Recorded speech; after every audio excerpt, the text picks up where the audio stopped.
Let's And now do let's do One Piece and wrap this baby up. Well, there's Worm after this, but it's time for Don't Give It Up, Bradley. dreaming. Yeah, there's Worm after this, but that was pre-recorded like weeks ago. So, Shh! Don't tell them how long ago it was, you fool. oh shit. We're recording it right after this, you big dunce. Yeah, well, you could just bleep it out. Arc 26. I'm sure it's gonna be great. Just bleep it out. This week on One Piece, we're starting with Volume 31, Chapter 286, and when Willer brought over this volume, I looked at the cover and I was like, "Who the fuck are these guys?" Like, I thought the guy that I now know is Calgara. I was like, he kinda, not really looks like Wiper. It's like Wiper but with different tattoos. You could have feasibly noticed Noland because he has the chestnut hair. We saw like a cartoon version of him when they were telling his story in Jaya. Yeah, I couldn't quite remember that, Yeah. and I think the reason it didn't register me as Noland is like I kind of bought in to the in-universe propaganda, and I'm like, there's no way he can look like that much of a Chad. Like Oh, but he is. whenever I learned this was Nolan, I was like, wow, he's actually really badass. I thought Oh, he was going to be like a loser. oh, he's Nolan's a The god. whole point. That's the whole thing. But yeah. Yeah.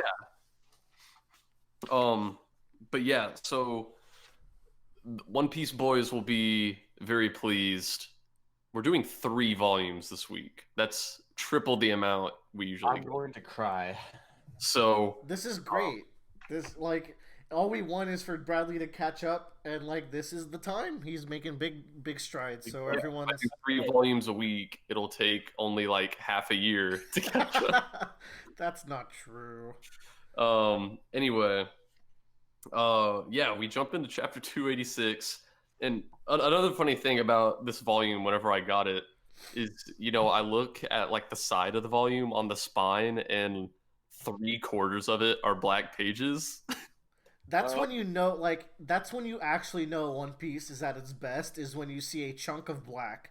That's Yeah. legitimately the best parts. Yeah, because like I think back to Arlong Park when there was Yeah. a volume that was like one big flashback, where it's like Nami's like big backstory. Yeah. And I was like, holy shit, One Piece has good flashbacks. I think there were good flashbacks in Alabasta too. Mm-hmm. It had a lot of VV1 segmented throughout. Yeah. Volume 31 is like the flashback volume. It's a really fucking good. We kind of like finally learn what the hell is the thing with Skypeia. Yeah. Um, so I guess we can just jump right in.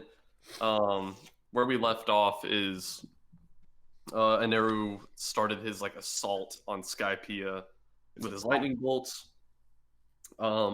Luffy's going up to get Aneru, and Nami's like, or no, Luffy's going up there to save Nami. He doesn't know that Nami's actually back down on the ground, so she's gonna go get him. So I'm kind of looking through. I feel like I need to go like a little bit faster than normal since we have so much to cover, but I should have sent you guys like a picture of these volumes because they have like a stupid amount of sticky notes. I mean, what are we here for if not to give One Piece its fair due? Yeah. This volume jumps into the flashbacks relatively quickly. When it's this flashback starts kind of at the beginning of this chapter almost, and we hear Mont Blanc Noland, and I'm like, oh my god, here we go, it's gonna happen. So the flashback kind of starts with some people approaching the island of Shandora, and the great warrior Calgara, the demon of Shandora, just kind of solos their entire crew and ship.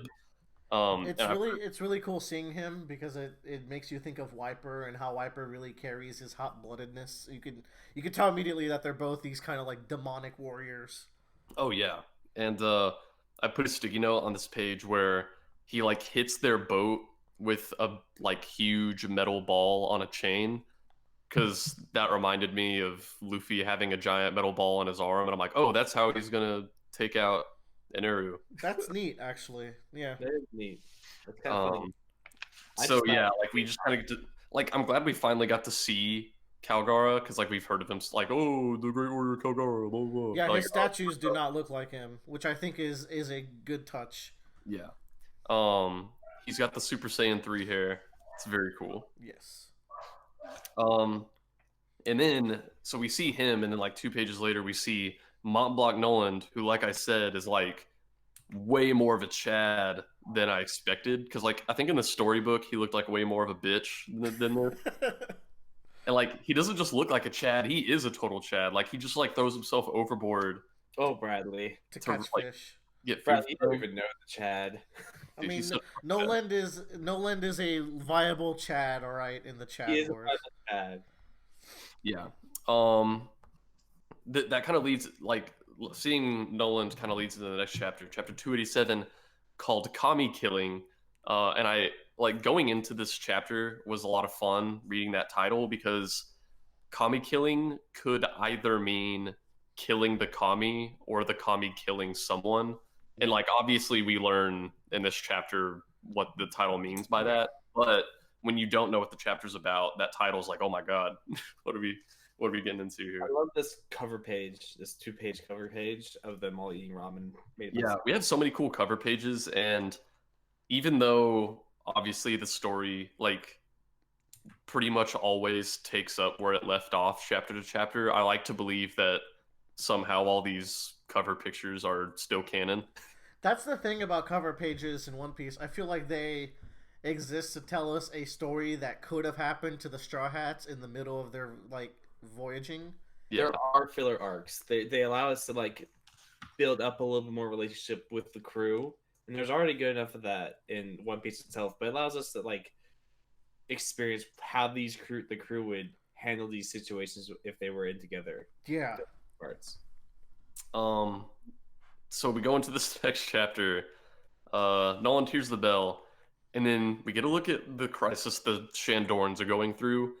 And I was like, Jesus Christ, this is dark, because they're like, you have this like haggard old man like screaming that they need to offer blood on the sacrificial altar, and there's like people dying, and this guy sees the disease appear on his arm, and he like gets a rock and is like scraping his skin off. Yeah, I'm like, that's a really good visual.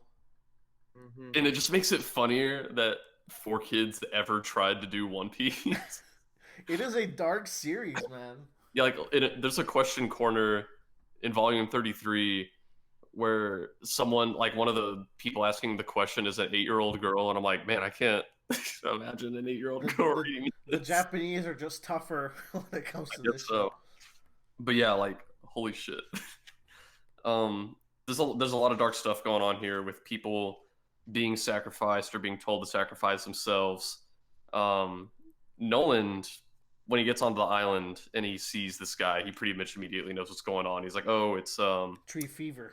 yeah, it's tree fever, it's the plague, and I mean, it's something they've dealt with on their island before, but the Shandorans, because of their past where it's like they were supposed to protect the Poneglyph from outsiders, they are like kind of instantly, they have this aversion to outsiders, and they're not really going to listen to Nolan. It's highlighting the issue of an isolated nation, Yeah.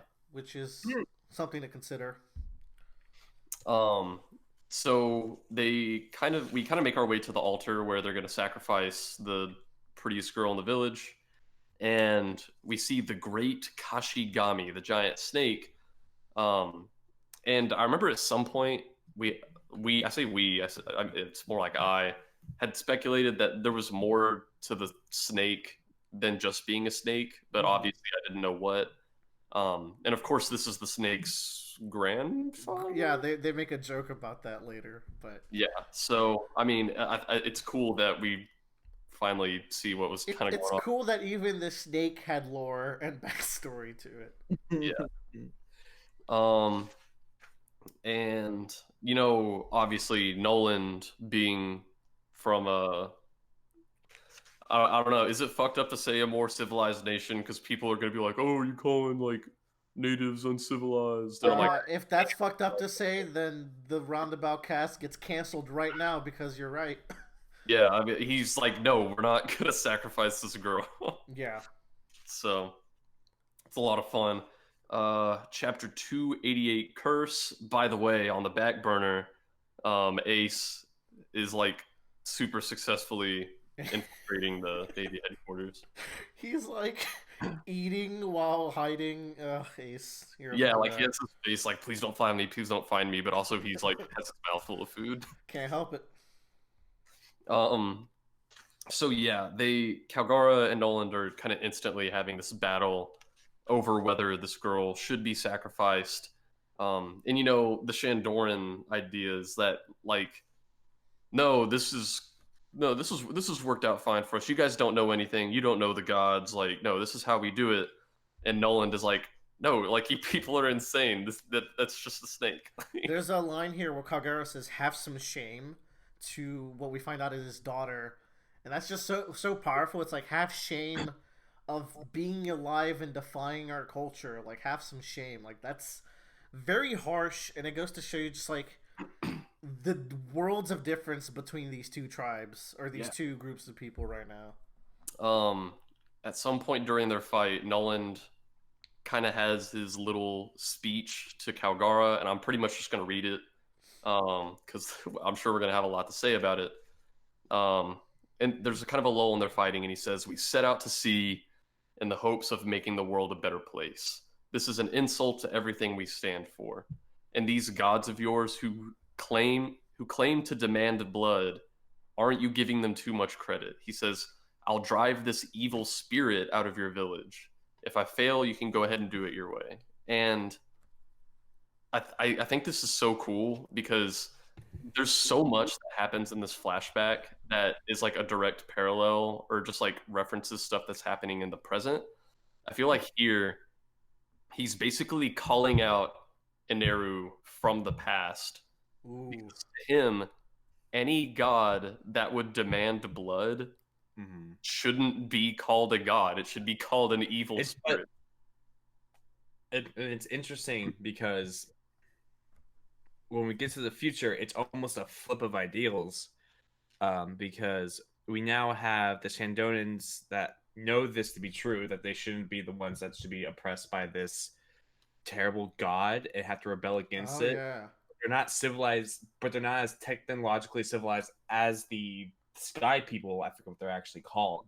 yeah. So now you have this flip where the people that are a little bit more that don't know as technologically like much there is taking on the god and fighting for what's right, and essentially trying to rally the people that have progressed past them to technology wise to realize that same situation. That's so good. That never clicked with me. That's It's a dope. cool flip.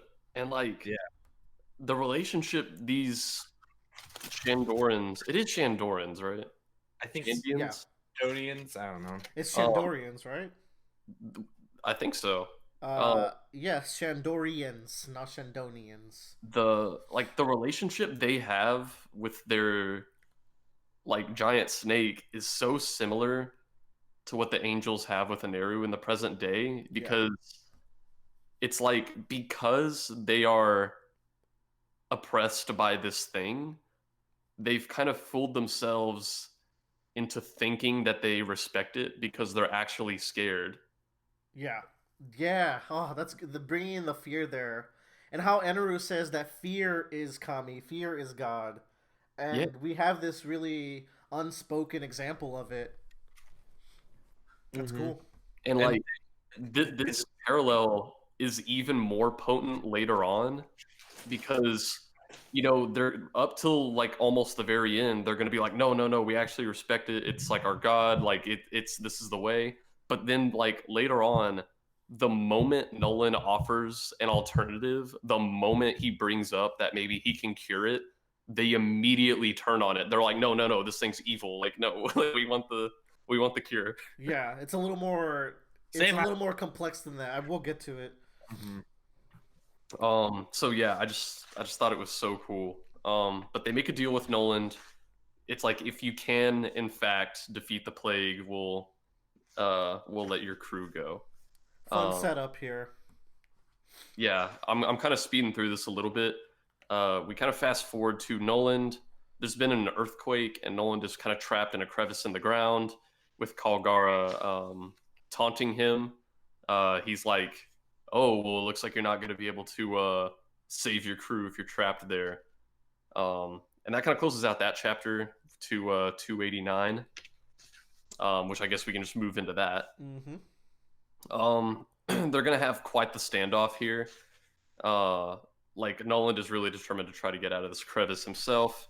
Kagara's gonna keep taunting him, and then most of this chapter is kind of like debates between the two, over like whose ways are right, the like traditional Shandian way or Nolan's like civilization way, Mm-hmm. because they're both like, no, you don't understand how this works, because he like, Calgara is like, no, no, no, like this is how it works. Like you sacrifice blood to the blood god, and then like that works. Like you're an idiot if that doesn't make sense to you. And Nolan's like, no, like we know more about this than you do. Like you just need the right cure. To Kagara's credit here, he has this line where he's like, "I sacrificed my own daughter because I can't make exceptions from tradition, even though I'm the leader." And Nolan's just at disbelief at this, and I think there's something inherently cool about what Kagura is saying here, even though it's so wrong and barbaric. There is something to the Shandian way of life that like they have these traditions, but they live aside from the fear, they have this nice culture and happiness within each other, and it's it's this cool conflict of like you guys have this really interesting way of life, and it's cool that you guys were able to make it this far, but we have this modern solution, and both sides have something to contribute, but at the end of the day, Nolan's side is the side to progress, and I easy to argue that that's the better side. And that moment made me connect with Calgara a lot more, because I was much more sympathetic to Nolan up to that point. Um, but after the reveal that that girl was Calgara's own daughter, I don't know, I really connected with him, because to him it's like, yeah, like I mean, I hate this as much as anyone, but to him it's his duty. Like he's trying to save his people. There's something to be said about this show of leadership. It shows Kagura to be a really good, selfless leader. He's just following faulty traditions. Yeah, after that moment, I felt really close to both of these characters, and it just made it feel tragic that at that particular moment they're on opposite sides. Um, at some point, oh, it's like the panel after, one or two panels after he reveals that the sacrifice was his daughter. Um, so the guy that the Shandians were using to converse with the gods was named Pantori. I don't think we ever get an answer for this, but I wondered if either Pantori was just bullshitting that he could talk to the gods, or like if he had some kind of mantra and he was hearing something talk. Obviously, I don't think we ever get the answer, but I put a sticky. Oh, fuck. That's that might be important for much later. Okay. Yeah. I think you are onto something. Yeah. He might have been hearing the will of this snake. Yeah. And interpreting it that way, but he wasn't really sure what he was really listening to. I totally see it being a thing we learn later on in One Piece, where it gets trying to like direct the course of this I civilization. mean, Joe almost choked to death right there. So. it, like a bunch of things just clicked with a few of the things that have happened later in One Piece. Yeah, that I don't know, that dialogue just like really jumped out to me. I was like, this feels like mantra, and if he was indeed hearing something, then there had to be something doing the talking. Yeah. So Hey, don't worry about it. You did a good boy. There's this line here where Nolan says, "Your antiquated ways are a slap to all those who died for this progress." Ooh. What a powerful fucking line, man. And like Nolan, he's selfishly destroying this or going against the teachings of this culture, but also because he has the will of everyone who died for progress on his back as an explorer, which I think is such a badass sentiment to have, and it's cool to see this motivation from him. These are just two really likable characters, and Nolan's a huge Chad. Mm-hmm. Yeah. So like pretty much this entire chapter is like their clash of ideals. And I mean it's a lot of fun to get this conversation.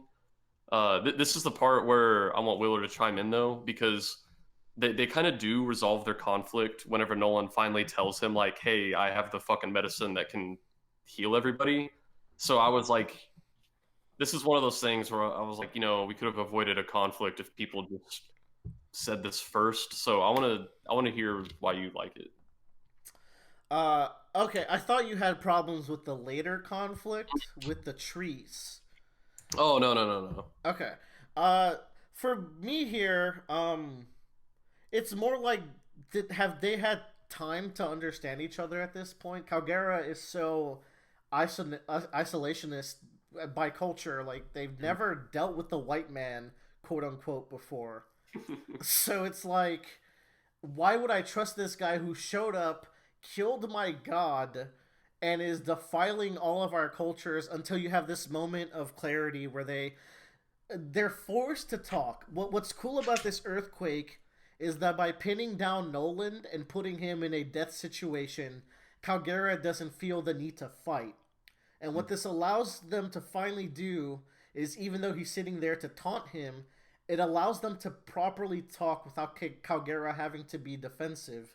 And I think this is why it clicks now, and this is why this message can be delivered now. I guess the idea here is that like, if Nolan did try to lead with saying, "Hey, this like liquid can cure everybody," Calgara would have been like, "No, you're lying." Yeah. Okay, you know what? That makes a lot more sense. I like that better. Yeah, now. like plus it's only been like 3 chapters, so it's not like this was drawn out for too long. I think this was a good pacing to get us into this position where they can have a conversation. Yeah, I'm glad you were able to kind of talk about that, because like that was borderline the first thing in One Piece where I was like, why? Like, why? Yeah. But that makes a lot. I got you, fam. You got me. That's why Willer is here. Make us all feel better. And I like after this segment, we get like a few pages of just silence and just this.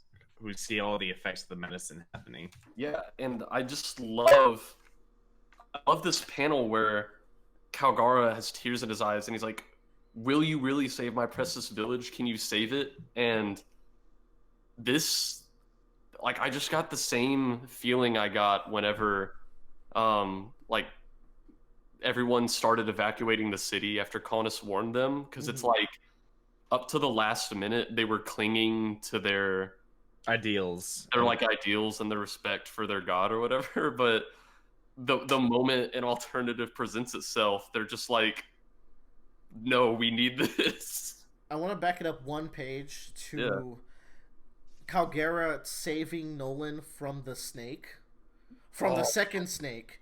And he says, "Tell me just now, what did I kill?" And Nolan answers with a snake. God, man, that's such a good page. Like, I'd have to like write a mini essay on just how profound and cool this scene is, but just this idea that it's like visually Nolan or Calgara killing his antiquated ways to allow for progress, and Nolan reassuring him that it's like, "No, trust me, like that was just a snake. It's okay." He's killing his entire worldview that he held for so long. Yeah. And yeah, he's physically like, it's a metaphor for it, and it's just really good. With the sunset behind him, it just looks cool too.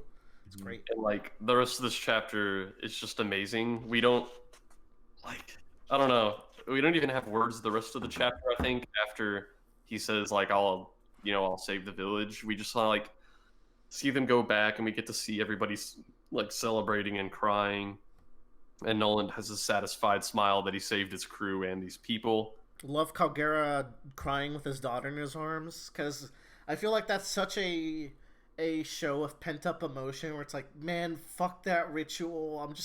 I'm so glad that you're safe and alive, and I didn't have to go through with it. And like, not only is she saved from this ritual, they probably won't ever have to do a ritual like that again. And additionally, it's like, remember when we're talking about Wiper? Wiper's just this demon of destruction, but then we show his some sentimentality when he's seeing Rocky get killed, quote unquote.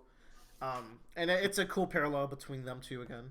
So this was just like a very like feel good chapter, and just like a lot of the themes of the Skypeia arc, like presenting themselves like, "Hey, we're the themes. Have you heard of us?" Hey, Uh, I'm sure chap- everything will go nicely from now.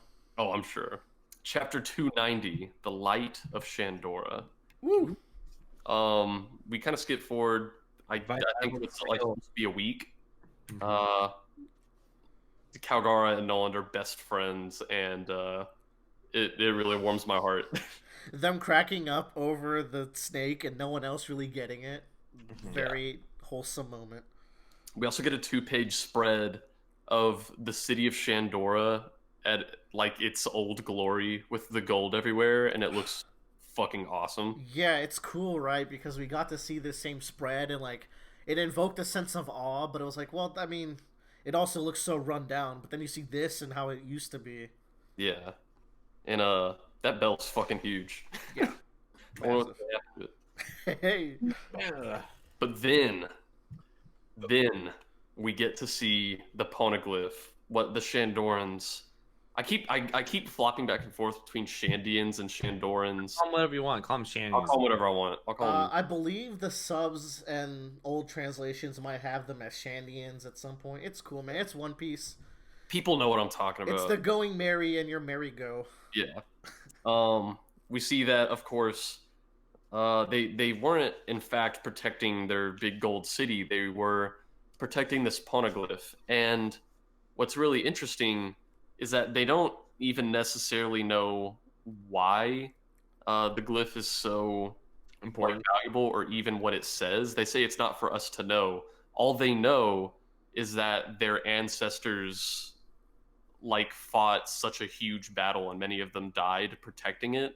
And so to honor them, they keep that mission of protecting it. And then the whole ringing the bell so that their voice, like they can always be heard, is really cool.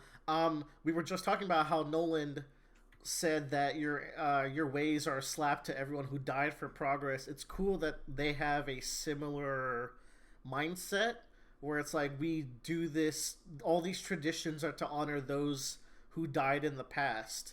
Yeah. So they come from different sides of the spectrum, but they have the same reverence for those who died for a cause, which is really cool. Maybe Nolan saying that is like what really got through to Calgara. Yeah. That was probably what was needed to like push Calgara over the edge was understanding that he has ancestors that have died for something as well. But yeah, I wonder what's gonna happen to this poneglyph. I wonder. I bet it's gonna be melted down, and we'll never see it again. Yeah, I'm sure. So I think we see this poneglyph more later on in the. Yes. Oh yeah, we see it when we get back to the future. So we'll talk about that. Back to the Future. Back to the Future. Most of the rest of this chapter is, or actually, the next few pages are just kind of the Shandians and Nolan's crew being best friends. We get a really cool panel where it's like the bonfire, and it's just like the Straw Hats dancing at the beginning. Yeah. So this is the second time we see this bonfire, and we will get a 3-beat with it at the end. Like and it just hits so hard every time. It's always so good. We skip forward a month, and we kind of see that seemingly overnight, the Shandians don't really like Nolan's crew anymore. Roro. And this was really scary to me because I was like, no, they're best friends. They love each other. I was so into their relationship at this point. Yeah, the speed at which Oda got us to care about these completely like irrelevant in a way characters, like. Well, yeah, we've known who these guys are for like exactly half a volume at this point. Yeah. First flashback that deals with someone that's not related to the Straw Hat crew. It is. Well. Yeah. Well. Maybe. I'd say so. Yeah, because I think the other flashbacks we've had have always related back to someone that the Straw Hat crew like knew. The two major ones we've had so far, like Nami and Chopper. I think Vivi would be the one that'd be closest to this in terms of relationship, but Vivi was part of the crew at that point. Yeah. But so this is like the first time that I just think it's interesting because we are now connected to characters that, like you said, don't have an impact on the rest of the story. They just have an impact about what happened before. World building. This is just pure war building, but in the end, it makes the impact of Luffy's victory so much better. Yeah, it's really cool. We move to chapter 291. This cover story has a it has a ship with the words "top secret" advertised all over the top of it. I just think it's funny. That's One Piece, baby. So we kind of go into the next chapter, and of course, you know, Nolan is about to have to go home. They're going to be setting out soon, and he's really distressed that his friend doesn't want to see him because he's like, I might never come back to this island, and I would hate to leave with my friend hating me. And so we find out pretty quickly what happened here is that they cut down these ancestor trees, which, you know, the Shandians believe like the spirits of their ancestors live in these trees. And so, you know, we can kind of understand why the Shandians would be really mad.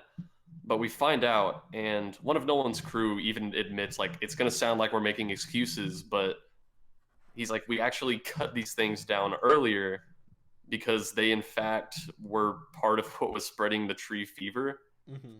Like, we needed this to save not only your whole forest, but also probably you people. And, you know, when the Shandians find this out, I think Nolan's crew is kind of already sailing away. And Calgara is so sorry, and him running to the beach to yell for Nolan to come back again. I don't know. That whole part just gave me goosebumps. And they were ringing the bell that originally guided Nolan to their island. They were ringing the bell so that way he would turn around. Oh, man. What's beautiful about this is that as soon as the truth comes out, the panic on all of the Shandorians' faces is so palpable, and the rush, like the story, like, I don't know how, but like Oda gets this sense of urgency where they all rush over to the bell, and it's like a group effort to ring this as hard as they can, as like their only apology that they can give to Nolan. And Calgara on the beach just crying, and oh, what a nice friendship, man. And they're gonna keep ringing the bell for Nolan. And they're gonna wait.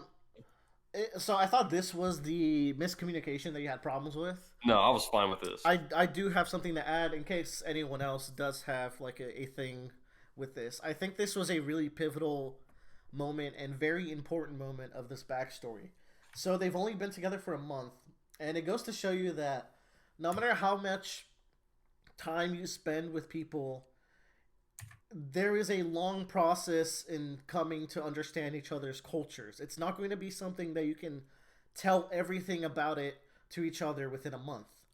And I think it was really important to add this here to highlight that. Where as much time as they spent together, this tree thing just didn't come up. And when it does happen, it shows such a level of respect from the Shandorians who would have massacred anyone who touched these trees in the past, where they're just like, you know what? Let's just be quiet about this. We'll let them do what they're doing, and we're not going to make a big deal, because if Calgara confronts them, it will turn into a fight, and that's the last thing he does. And I think it's a really mature thing that they do. And this theme of not understanding each other fully is very related to what we were talking about earlier in Skypeia. Like, a big theme was the three sides of this conflict, four if you include the Straw Hats, all had very different reasons to get to Shandora, to get to the gold. They all had different views of what this conflict even was. And then you have Eneru, who has a completely above everything else kind of view on the situation. And I think this reinforces that theme.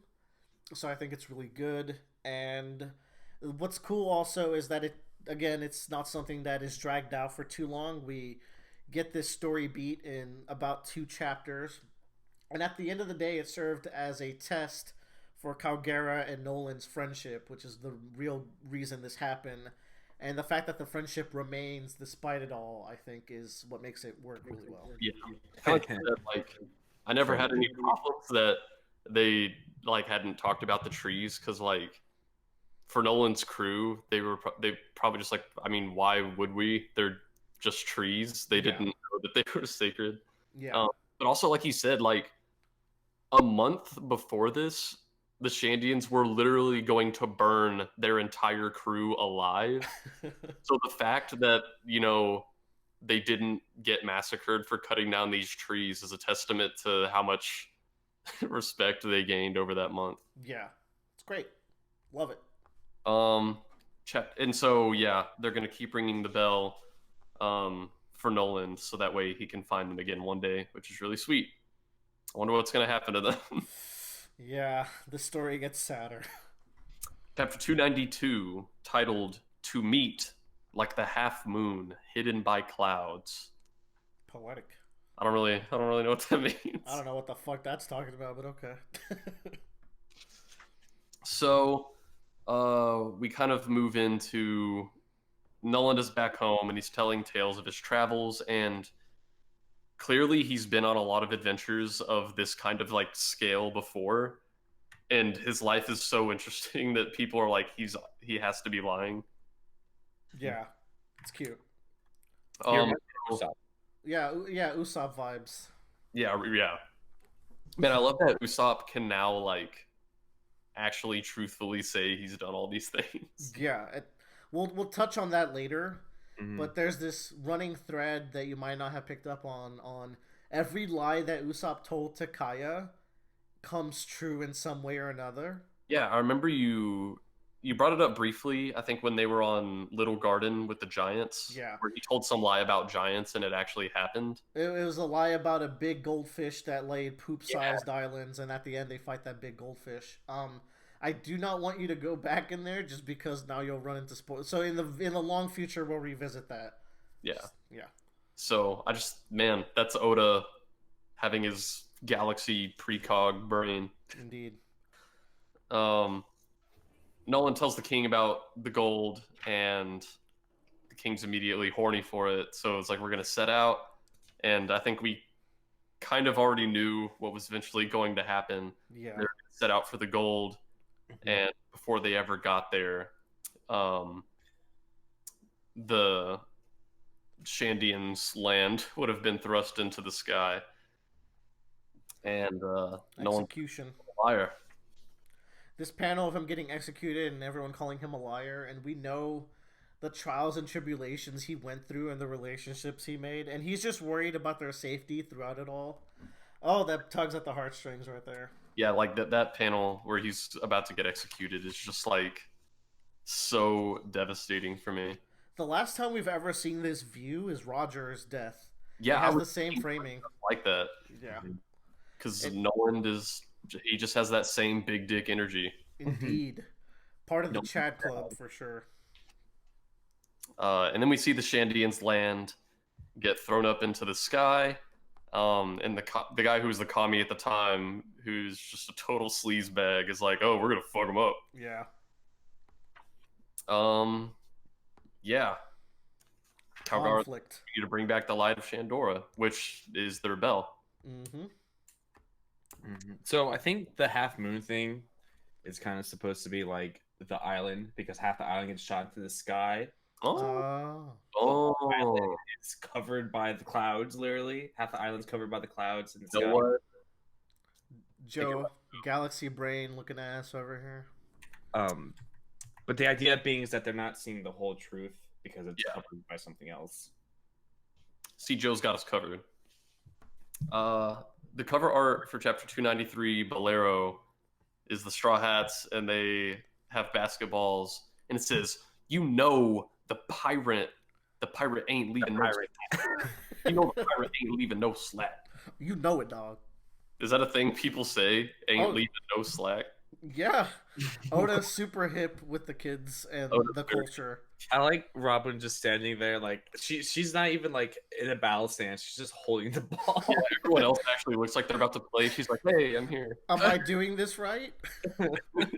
I feel like Robin would be the best at basketball because she literally could just have a bunch of hands line up and just pass the ball to them and dunk it. She could have arms on the Luffy back. can literally dunk from full court. The entirety of the court. Yeah. 3-ball style, Cesaro. Anyways, We're back at this flashback that's not quite all the way back to the present, but Yeah, it's the chief telling a young wiper about kind of the history of Noland and Calgara, and that what they really need to do is bring back the light of Shandora, which of course means they need to ring the bell. yeah. And Um, this is something that I think various people, but especially uh, I think the chief and I think Ganfor might have said it too, that when they hear the sound of the bell, the fighting will be over. yeah. So the sound of the bell means different things to everyone, but it's the end of the conflict. Like when that bell rings, a lot of not prophecies, but a lot of like wills will have been fulfilled. Yeah.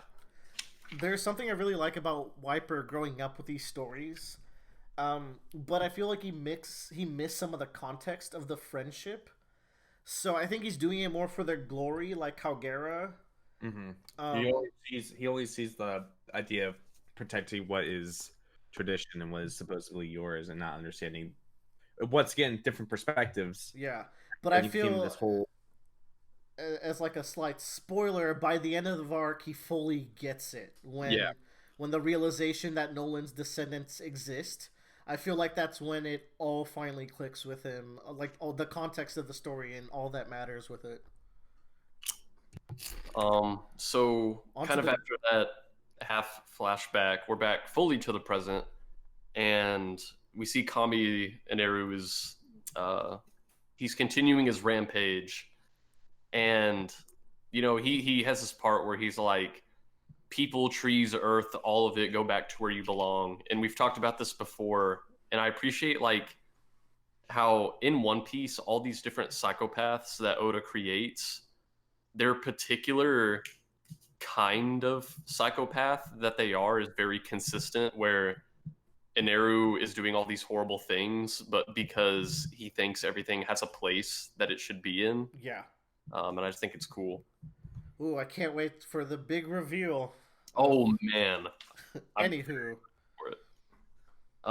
So kind of a lot of this chapter is the fallout of him like totally wrecking this sky continent. Mm-hmm. And he decides he wants the big golden bell tower. He has kind of hoarded all the other gold, mostly to make his arc, but I think he wants that big gold bell because it's clearly like the most important thing everyone wants, and it's kind of fitting for the god to have it. it's the highest thing there. Yeah, I think at this point that's Eneru's dick move. Everything else was his psychopathy, but this is just his like, you know what? Fuck it. Let's also grab this bell. And so Luffy is like, fuck you, I'm not gonna let you have that bell, because at this point I think has Luffy already kind of made the connection, like I need to ring this bell to let Cricket know about the City of Gold. It's even it's the last panel of this volume is Luffy reiterating that. Yeah. And I think we've been talking about how this theme of context, right? Luffy, with the least amount of context in all sides of this story, inherently knows how important though it is to ring that bell. And I think that's so cool that he's just like, no matter what happens, this bell needs to be rung. He knows nothing about like these big backstories. It's just really cool. He's the emotional mastermind. You're saying that Luffy having no context, having the least amount of context, for some reason made me flashback to when he goes like, "I don't like this fish," and punches Momo in the face. That was fucking funny. Because it's like Luffy just has this innate ability to know what's right and what's wrong. By parsing out the complex details, Luffy can really get to the heart of the matter. Yeah. Yeah. The next chapter's called Kingdom Come, which is like the coolest fucking attack. It's such a cool attack name. So, translation note: this attack will be known to others as Raigao. Okay. I'm sure it does not literally translate to Kingdom Come, but I think Kingdom Come is way too cool, and that's what we're referring to. Yeah. This chapter starts with Luffy running up the beanstalk. Giant Jack.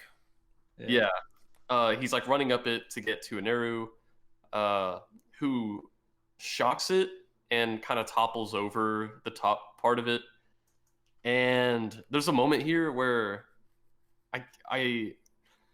Luffy is like falling and he grabs onto the beanstalk and there's a hand holding his arm. Is that supposed to be Robin's hand? Let me see here. Dude, I was so confused by this. I don't know what the fuck this is. Because like Robin was on the page before and I think she saw it happen, so I didn't know if that was her hand coming out and holding his. But what would that even accomplish? I was so confused by this. He's clearly already holding the beanstalk. I think that's his hand. He wraps it around the vine and holds onto his own arm. Fuck, that's cool. You're right. Oh, that makes a lot more sense. So that way he can slingshot himself. Oh, you can see it in the panel above that. Okay. There's a very thin line. Yeah. Yeah, cool. Yeah, okay. I was looking at that for like 2 or 3 minutes, and I eventually got to the point I was like, I'll just ask them. Okay, I like. You. Okay, this is the second mystery since Wapple's missing arm. yeah, like what the fuck is going on here? Yeah, my leading theory was that Robin made a hand to grab his arm, but the only reason I know that is because that's how you would like strap some things in if you were like pulling it up a rope for like rope climbing and whatnot. Right. So, yeah. Anyways, Bradley, we continue forward. Yeah. Nami catches up to Luffy. She's like, "Hey, I'm not up there. I was actually down there. I came to get you." And he's like, "Well, I mean, it's too late now. Now I have to fuck him up." And Nami's like, "Okay, well, I mean, as long as I don't die while you try to do that, we can do it." And then Aneru has been creating his giant thunder ball titled Kingdom Come or something else for you other people. Spirit Bomb. Right, Gal. It really is a fucking spirit bomb. And we Yeah. turn the page and it's like a 2-page spread of the electrical explosion and it totally destroys Angel Island. That's Like, holy shit. fucking nuts, man. Yeah. And so this is a point where I think it's so cool. Like, obviously we're not to the part where Aneru is like defeated and he leaves the story, at least for now. I think it's really cool how he does that. And this is the point where I was like, he's so strong that like we rarely, if ever, totally kill our opponents in One Piece. So I was like, I mean, if they don't kill this guy, what the fuck are they gonna do to him? Yeah. I'm like, he's just so strong.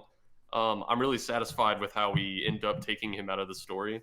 Mm-hmm. But yeah, attack, I was like, how are we going to conclude this villain? Oh, Joe. So, I mean, I don't think he's out of the story permanently because I don't think any character in One Piece would be out of the story. I cannot wait. But we'll get to his exit because there's a lot to say. Yeah. Let's move on to the next volume, shall we? Mm-hmm. Unless you got. Hold on. Oh, whoa. So, well, I think I put a sticky note on this page where Luffy has a mini flashback to talking to Mont Blanc Cricket, where he's like, I'm going up there.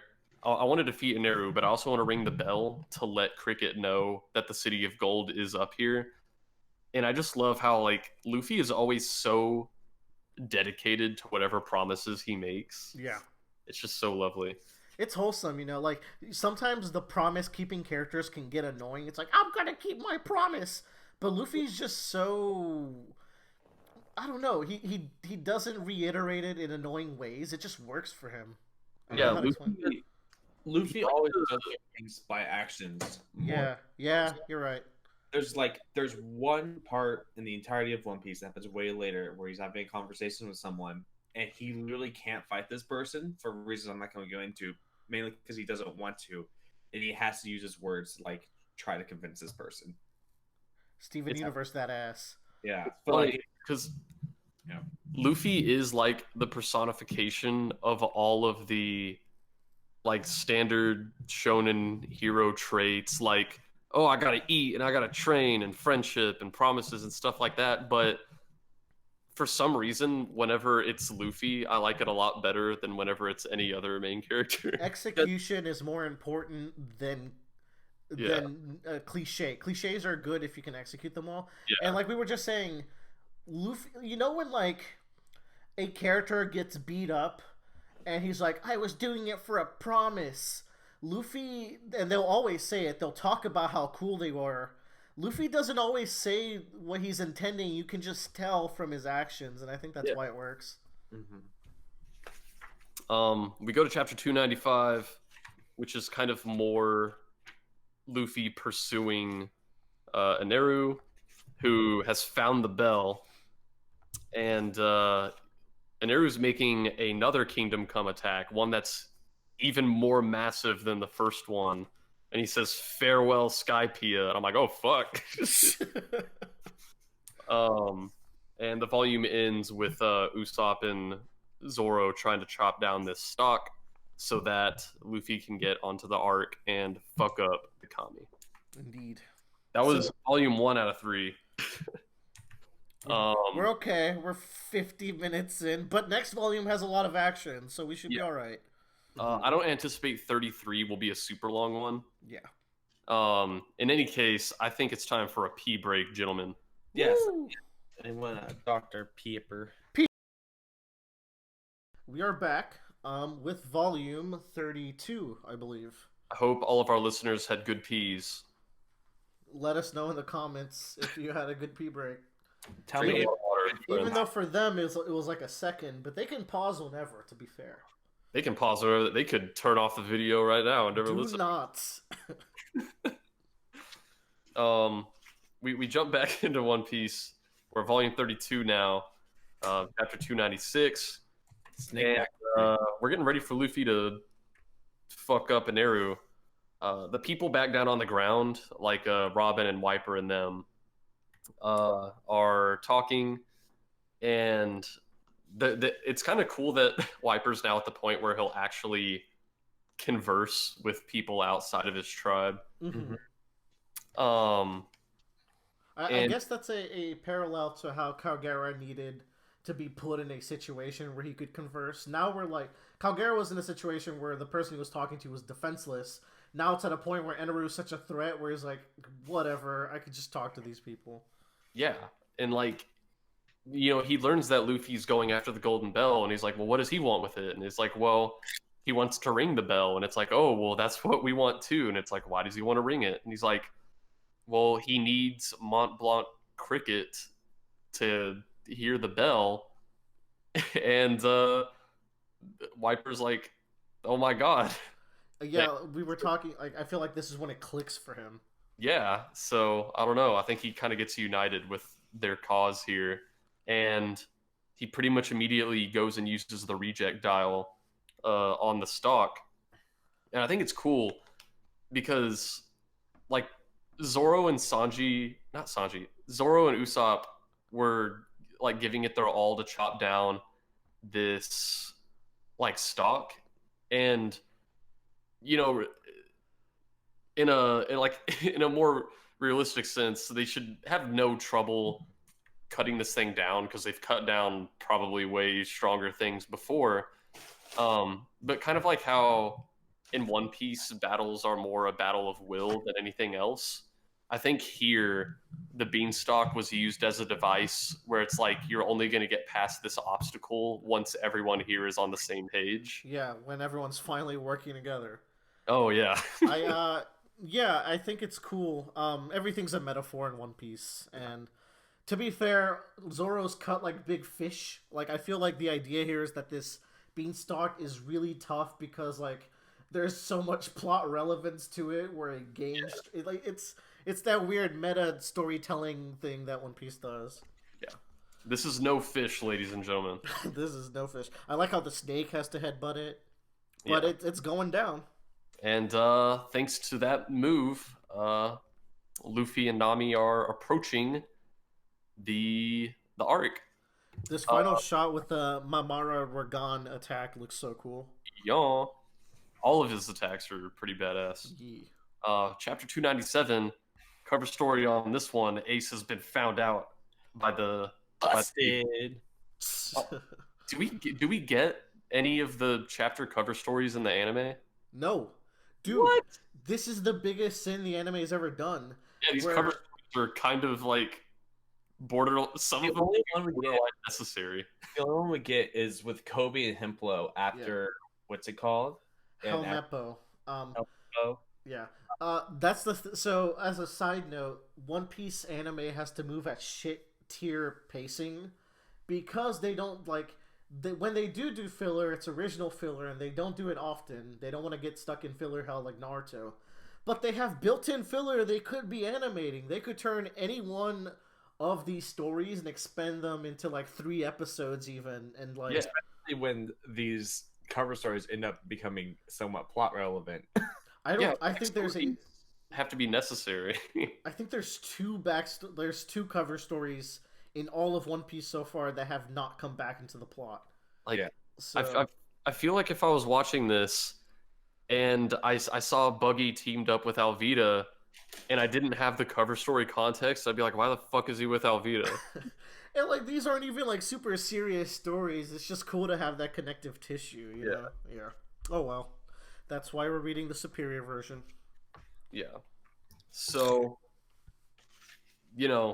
Luffy is he got his wish. They chopped down the giant Jack, and he's getting launched. And I think originally his plan was to launch towards the Ark, but then he launches himself towards the gigantic Thunder Spirit Bomb, and Nami's like, "What the fuck are you doing?"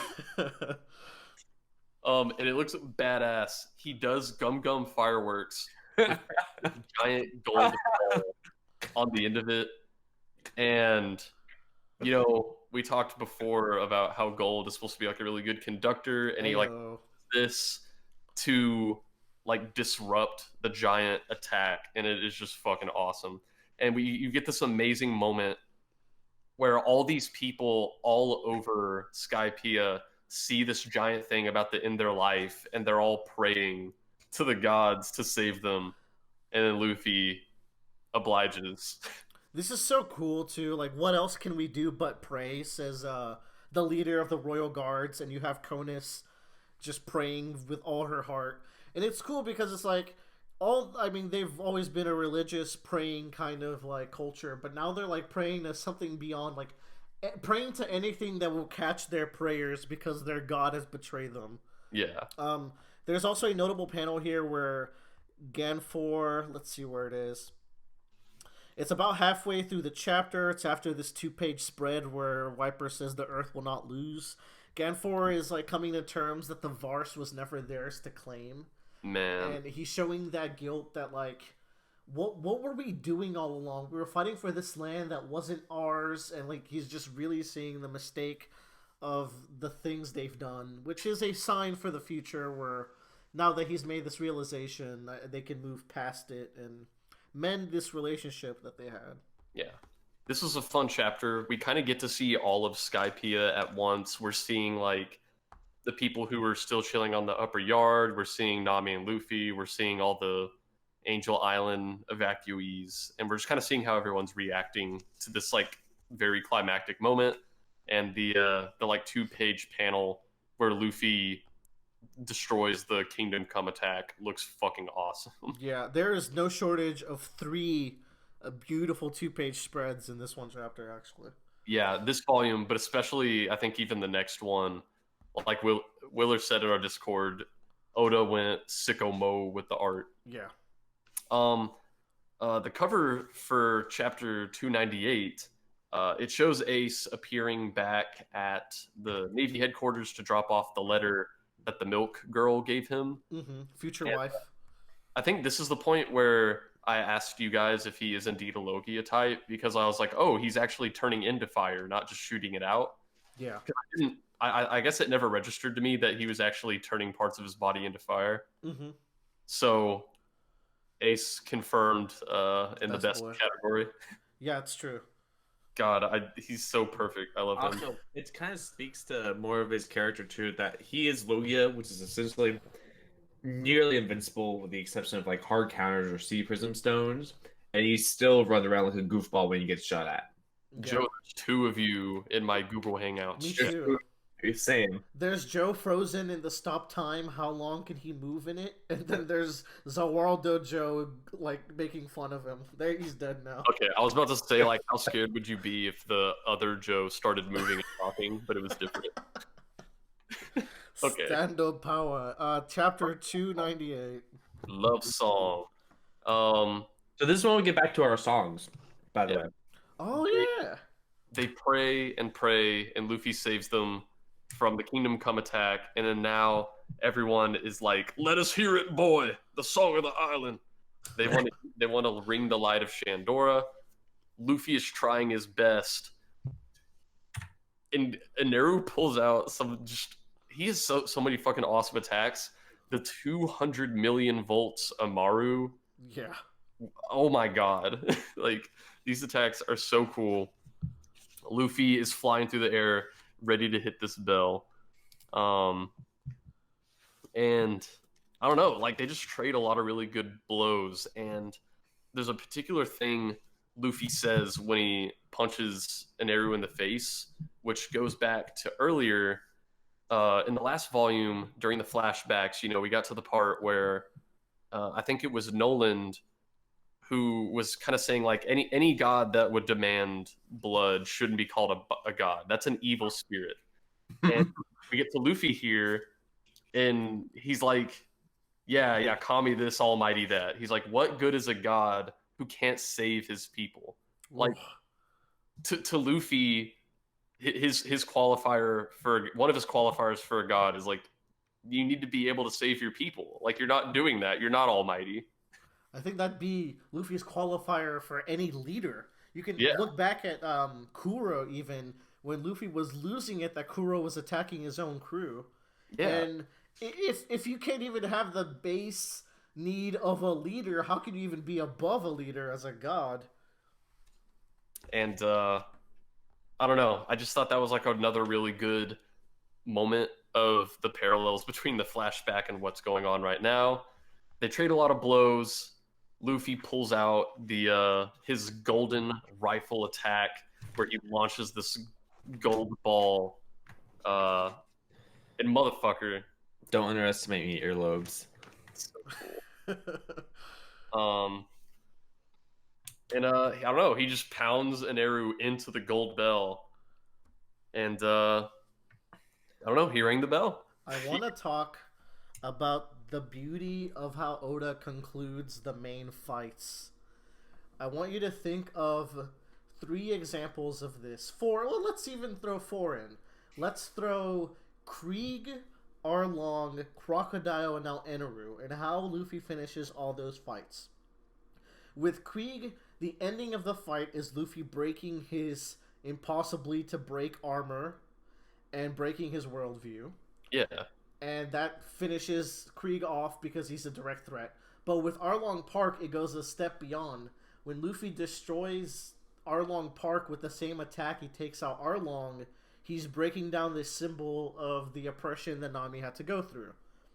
With Crocodile, the same attack that beats Crocodile is the attack that exposes him from the underground into the world of light, because he busts him through the bottom of the floor up into the sky. And now we reach Enru, where the final attack is an attack that simultaneously rings the bell that has been the entire point of this entire arc. So there's this theme of Oda doing the final attack that has a significant thematic purpose to finishing up the conflict of the arc outside of the combat. I can't wait till the one. Yeah, the ones. Yeah, it's like amazing about that, and I'm glad you had those examples prepared. I remember, you know, kind of at the beginning of Skypeia, they always said like the fighting will stop when the bell rings, and so, you know, this whole time I'm like, oh, so what? When they ring the bell, something convenient's gonna happen to make an Eru stop fighting, and it's like, no, the exact same attack that defeats an Eru is also the one that rings the bell, and that's just so cool. Did you think you were reading a bad series for a second? What is this? I need to give Oda the credit he's due. Okay, if that was good enough, I have a hot take This is for the entire One Piece community. There is an ongoing theme of Luffy never having a thought bubble, right? Except this one time, Luffy has a thought bubble. Is this the only time? This is the only time. Where is it? Reach, Mr. Can you hear it? We found El Dorado for the last 400 years. It was in the sky. Oh, I thought he was yelling that. No, so the yelling would have been and I will show you the anime clip too. It's like an internal voice. It's a thought bubble. Mm-hmm.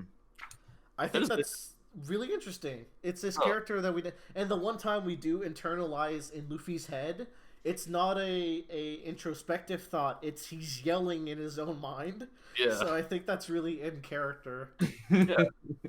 Yeah, that's interesting. I want to also show you the clip. I think the anime does really good with the final blows of each fight, and I think this is a really good one as well. But yeah, that's what I have there for that final attack. That looks like in the anime. Yeah. Chapter 299, Fantasia. For the cover story, the Navy captain guy gets the letter from the milk girl. She says, "Got milk?" Yeah, she says, "Would you like some yummy milk?" Which is, I don't know, fun. I don't know what I expected would be in the letter. The most anticlimactic thing. Yeah, I don't know. I don't know what I thought it was going to be. It's fun, though. Oda realized that if he didn't reveal what was in the letter, everyone would expect it to be something really important. So he just made a dumb gag. And the beginning of this chapter is just like all of the feel good that comes from ringing the bell, the Shandians getting to celebrate, Mont Blanc cricket, like finally, like his mission of learning that his ancestor was right and that he's not crazy. I don't know. We just get like all the resolution here. But then you get the cloud reveal of the shadow. Yes. And this was really cool. And there's a later question corner where someone asks about this because like this is like an actual, there's a name for this, I forgot what it's called, but it's like an actual phenomenon in real life that you can see at like some cities around the world just because of like I don't know, the hills and the way light hits the city, where if you stand in certain places, you'll like make a giant, like very human looking shadow somewhere else far away. Someone asked about it in the question corner, and Oda said that was part of his inspiration for doing that. Mm-hmm. I had looked it up, and I was like, wow, that's actually really cool. Indeed. And it's just really cool because, like, those mysterious big shadow men were just Skypeians where the sun hit right. Yeah. That's amore. And then we get one of those giant shadow versions of Luffy. Yep. Which is really cool. That's how they can conclusively say that Luffy did it, too. It's just great. Yeah, and so everyone kind of gets to rendezvous together. Yeah, we get a really cool, just like few panels of like everyone's relieved and Nolan like laughing next to everyone in the modern day, and it's just like a fun everything came together moment. I like. I believe the volume name. Each volume has names, which we never bring light to. I believe the volume name is "We're Right Here," right? Or "We're Still Here," which is what Luffy's or what the narration says here. Or this volume's called Love Song. It might have been the one before then. Yeah, and this chapter is called Love Song, or no, the chapter before was called Love Song because that's what they called it, like when they rang the bell. Yeah. Chapter 300. Done 300 of these things. Big 300. We're currently, so just fun fact, Bradley, just so you know what's up. We're currently on chapter 965, Joe? 966. God damn. So you're getting there. You know what's funny? When you were like, if I read 3 volumes a week, I was like, no, it wouldn't take that long. It would still take 20 weeks. So yeah. Did what was the first One Piece episode I did on the podcast? What was that? Did we start at the beginning? Yeah. What? We made an episode for the beginning of One Piece? Yeah. Mm-hmm. We talked about Romance Dawn, and we talked about Zoro and everything Wow. about that. You were talking about how good Romance Dawn was. I was like, what the fuck is this dork talking about? He doesn't even know. Yeah. So, the first chapter of One Piece is probably my favorite opening chapter of any manga. I don't know if this will surpass any manga I've ever read before, but we'll see what happens. Yeah, it's great. You should go back and listen to that. I'm sure you get a kick out of it. Yeah. 300 chapter special of One Piece. Man, Woo. Romance Dawn is such a fucking cool name for a beginning. Indeed. Mm-hmm. Oh, cool.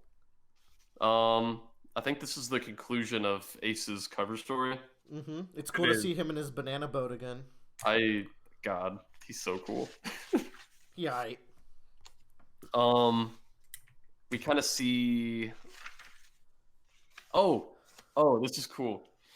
So, all the Shandians and the Angel Island people are kind of coming back together. Uh-huh. We find out. Oh, you know what? Here we go, guys. No one dies in One Piece. Jonas' dad is still alive. No one dies. I'm sorry to say.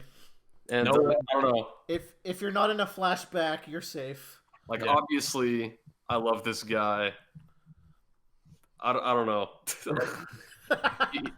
he had a heroic sacrifice, and I don't know, like, if Vegeta in the Majin Buu arc, if he did that really cool sacrifice, and it didn't actually kill him, it wouldn't have had the same impact. To be Bad fair, example. back.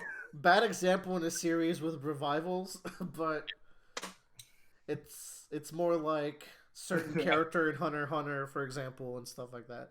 It wasn't as bad as the Pell thing. Yeah. But, I like this string of faces. Yeah. So I don't know. That was interesting. I mean, it's interesting, right? It's worth talking about. Like we just went through some really dark shit in One Piece, but at the end of the day, you also get like these really no, don't worry, everything's fine. He's alive. Oh my god. This just happened times 600. I turned the page. I saw another sticky note I had. Turns out those 600 workers that Eru said he killed, he didn't actually kill any of them. I mean, they're pretty tanky to lightning. They all got high lightning res in One Piece. Yeah, I don't know. Where was it? Now, Bradley, I promise you, I will say this.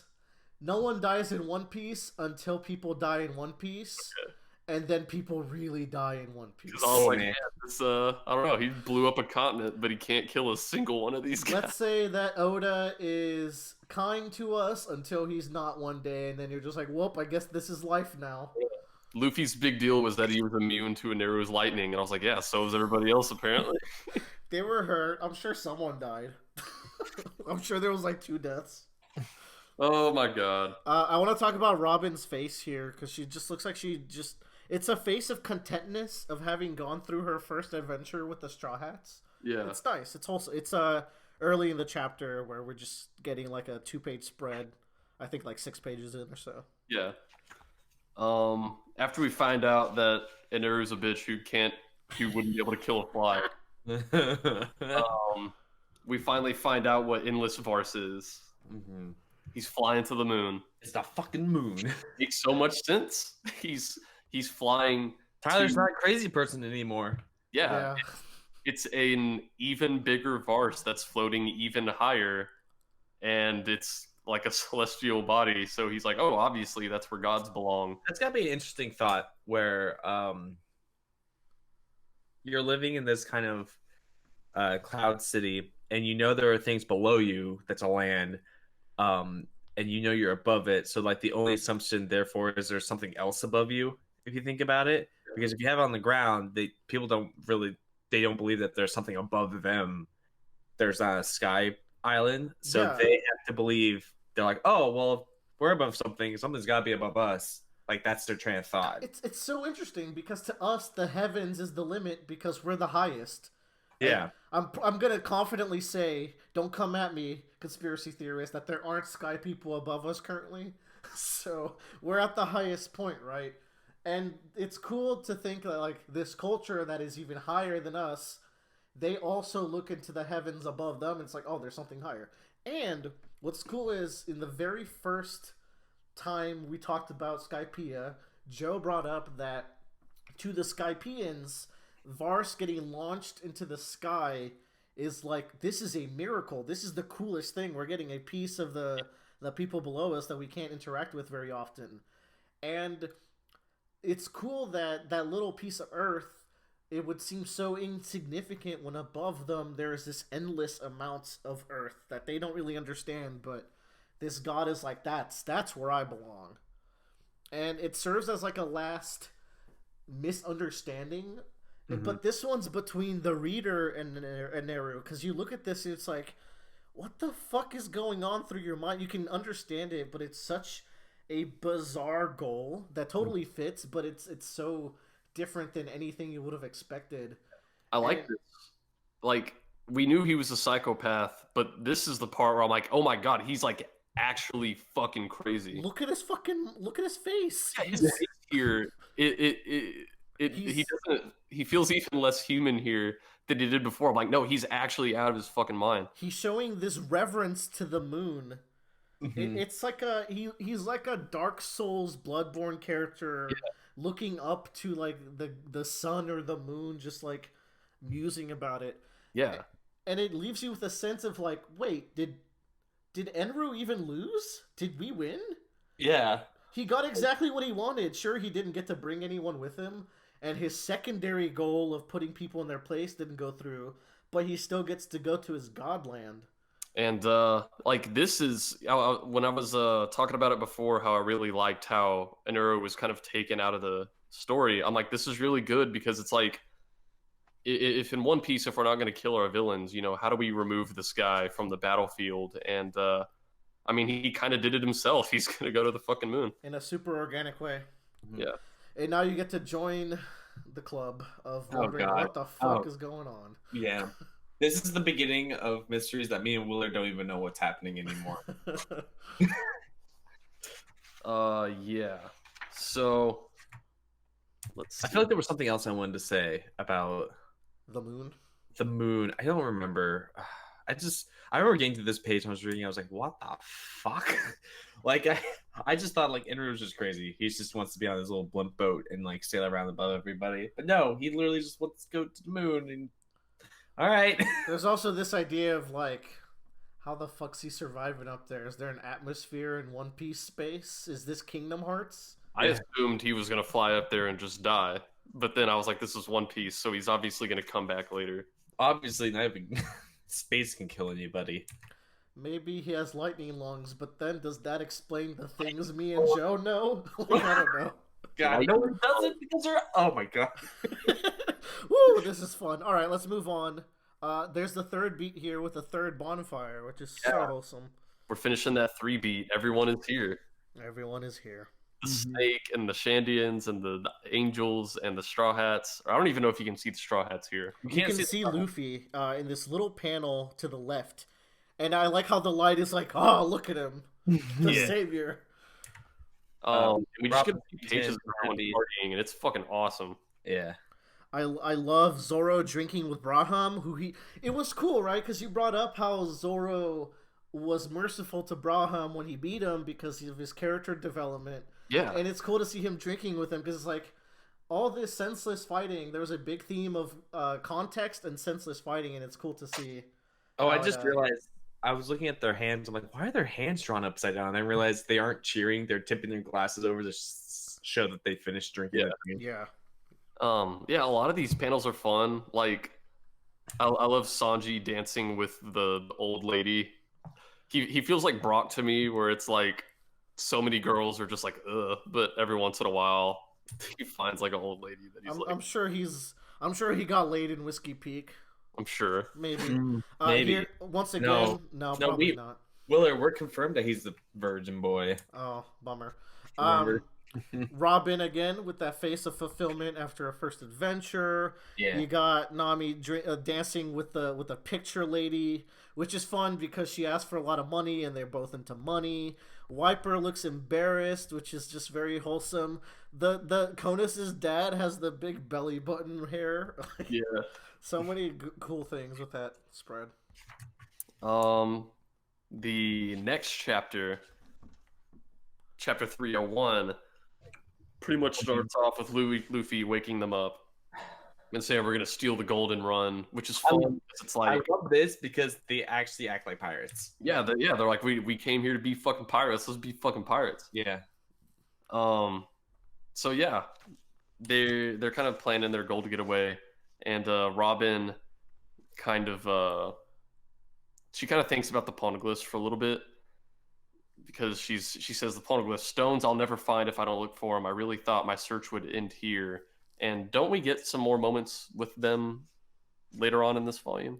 Yeah, it's like 2 or 3 pages later. Okay, it's fun, but like the really fun thing about the Straw Hats wanting to steal the gold and be pirates is it's like I mean, I think even as soon as Luffy said that, I was like, I feel like they would just give them the gold if they asked for it, but then that would be very piratey. So It lets Luffy play pirate for once. Luffy's a shitty pirate at like the pillaging portion of a pirate. He's a very good adventurer, and he's like the very first thing Bradley like really said about One Piece is how Luffy defines being a pirate in his own way. yeah, which it's so good. It's neat. Okay, now we get to the poneglyphs. Oh no, glyph. Robin is here to kind of shed light on Oh that. yes, my baby girl. Because, like, you know, they're like, oh, you know, this is, you know, why we Shandians are here. This is what we're defending. And it's like, oh, we don't know what it means, but it doesn't matter. We don't need to know what it means. And then she just starts reading it, and they're like, oh my god, she knows what it means. So it's got Poseidon, the second great weapon we've heard about. Yeah, the other one was the Pluton, right? Yes, Yeah. in Alabasta. The Poseidon. Man, that's so cool. Got any theories? Got anything? I mean, It's still pretty early on. that's all I know. Man, all I can say is Poseidon's rad. And then on the next page, it says, she continues reading, I hereby guide this document to its end. Pirate Goal D. Roger. And here's the thing. I think at this point in the story, I don't think we've seen his name written that way yet. It was spoke. Well, No, it wasn't. Carrera. No, it was. Carrera. Yeah, in from- Drum Island. Yeah, from Drum Island. It says that his Goal name's D. Roger before. Yeah. Okay, I wasn't sure. Yeah, Mhm. we're here for you. My mind of like, what the fuck is D supposed to be? Am I right? Willard, do we say anything? No, I'm just coming. No, it's not about even the D. It's just about how god tier One Piece is. Yeah, and just how everything lined up for me, Willard, and you within like the last 2 weeks. I'm just saying I'm glad I've been reading Skypeia lately. Yeah. Yeah, and so basically Robin comes to the conclusion here that the actual real poneglyph is like all of the different ones were you to put them together. Like each one of them is like a part of like the full story. Yes. And the one she found here would be the final one. And the fact that Goldie Roger was like responsible for one of these things is super cool. Like he's tied in with this big deal. I mean, he says he guided the message of it to its end, which is a very cryptic, mysterious way to leave that message too. Yeah, so this puts us with a cool tie between Roger and the poneglyphs, or whatever's going on there. Mhm. These are clearly important, so Robin's importance to the crew is even heightened now. Yeah, and it's a lot of fun that just like one of the first ones we see in the story is supposed to be the last one in this hypothetical document made up of the poneglyphs.